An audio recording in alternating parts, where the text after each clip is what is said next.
For decades, the Royal Canadian Air Force has relied on its venerable fleet of CF-18 Hornets. These jets, acquired in the 1980s, have served the nation well across numerous global missions. However, time marches on, and in the world of advanced aerial combat, these aircraft are now significantly outdated. The government recognized this pressing need, launching a protracted and often contentious process to find a replacement. After years of debate and evaluation, a decision was finally made. Ottawa committed to purchasing 88 state-of-the-art F-35 Lightning II fighter jets from the American manufacturer Lockheed Martin, a choice that seemed to settle the matter for a generation. This commitment was a landmark decision, representing a total investment of around $19 billion. This figure covers not just the aircraft themselves, but also the extensive infrastructure, sophisticated weaponry, and comprehensive training programs required to support a fifth-generation fighter fleet. In early 2025, the initial steps to solidify this deal were taken. Canada signed contracts for the first 16 jets and began investing in the construction of secure facilities needed to house these advanced warplanes. The plan was set. The first F-35S would begin arriving for Canadian pilot training in the United States by 2026, with the initial aircraft touching down on Canadian soil by 2028. The selection of the F-35 was based on a rigorous assessment that placed it ahead of its competitors, including the Swedish-made Saab Gripen E. The F-35's proponents argued that its advanced stealth capabilities, integrated sensor systems, and seamless networking with allied forces were essential for confronting modern threats. In a world where potential adversaries like Russia and China are developing their own sophisticated air defenses, the ability to operate undetected and share information in real time is considered a critical advantage. This choice was meant to align Canada with its closest allies, many of whom are also adopting the F-35 as their primary fighter. Yet, just as the ink was drying on the initial contracts, political winds began to shift. The government of Prime Minister Mark Carney, facing a turbulent relationship with the United States under President Trump and damaging American tariffs, started to publicly question the wisdom of tying Canada's defense so tightly to its southern neighbor. Suddenly, the runner-up in the competition, the Saab Gripen E, was back on the table. This unexpected turn has reopened a debate that many believed was concluded, forcing a national conversation about the future of Canada's air power and its place on the world stage.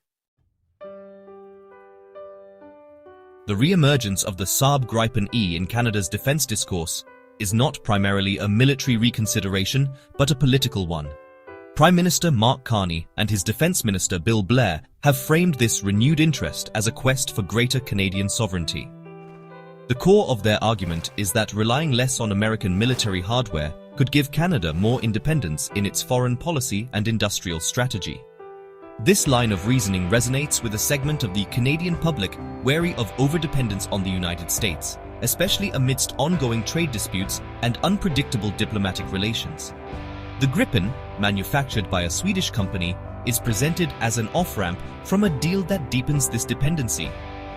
A significant part of Saab's original proposal, and a key reason for its renewed appeal, is the promise of substantial industrial benefits for Canada.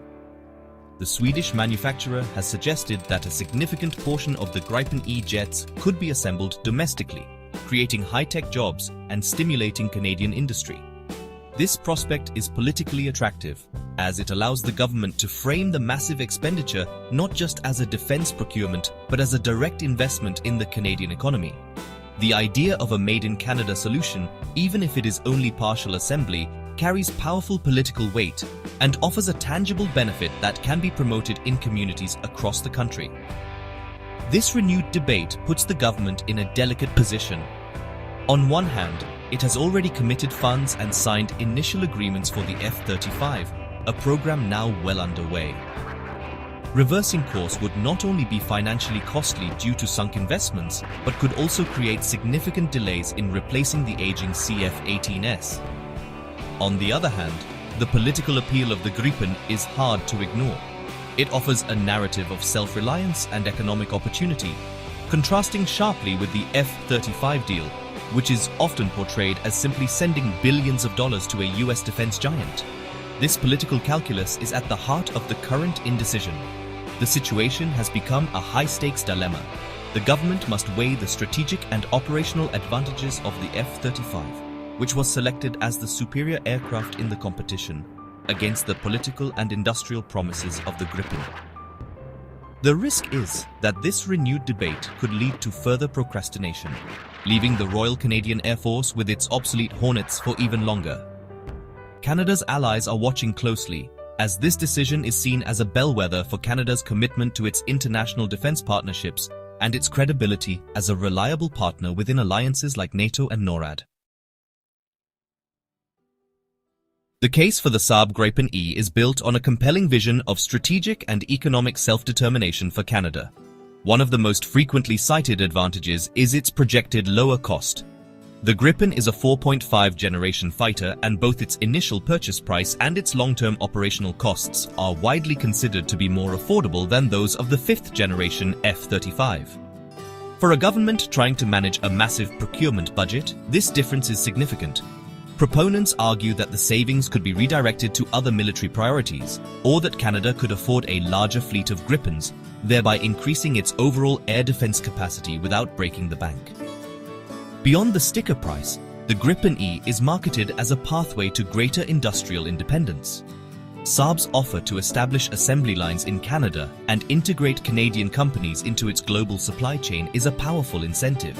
This promise goes beyond simple job creation. It suggests a future where Canada could develop and sustain its own aerospace and defense sector, becoming a partner in the Gripen program rather than just a customer. This vision contrasts with the F-35 program, where Canadian industrial participation is based on competitive bids within a vast US-controlled supply network, offering no guaranteed work share for Canadian firms. This notion of autonomy extends into the strategic realm. By operating a fighter jet from a non-US source, advocates believe Canada could insulate itself from the political pressures of Washington. If Canada's foreign policy were to diverge from that of the United States, there is a fear that access to F-35 parts, software updates and technical support could be used as leverage. The Gripen is therefore presented as the sovereign choice, allowing the Royal Canadian Air Force to operate without seeking American approval.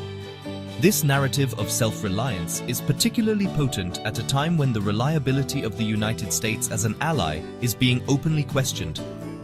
However, this vision of complete independence is, for some experts, more of an illusion than a reality. While the Gripen is a Swedish design, it is not free from foreign components, particularly from the United States. This critical detail complicates the narrative of sovereignty and forms the basis of a strong counter-argument. The promise of autonomy is powerful, but it must be scrutinized against the practical realities of a globalized defense industry. The debate forces a difficult question. Does the Gripen truly offer the independence that its supporters claim, or does it simply trade one form of dependency for another?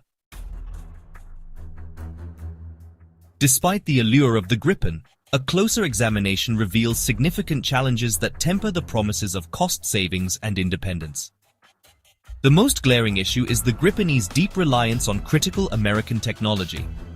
The aircraft's very heart, its powerful General Electric 414 engine, is manufactured in the United States. Furthermore, many of its essential avionics and weapons systems are also of American origin. This means that every single Gripen E sold is subject to the US International Traffic in Arms Regulations, or ITAR. In simple terms, the United States government legally holds a veto over any sale or transfer of the aircraft and can restrict the flow of spare parts at any time. This American veto power is not merely theoretical. In a stark demonstration of this reality, the US government recently blocked a nearly finalized sale of Gripen E fighters to Colombia in early 2025. By refusing to approve the export of the F-414 engine, Washington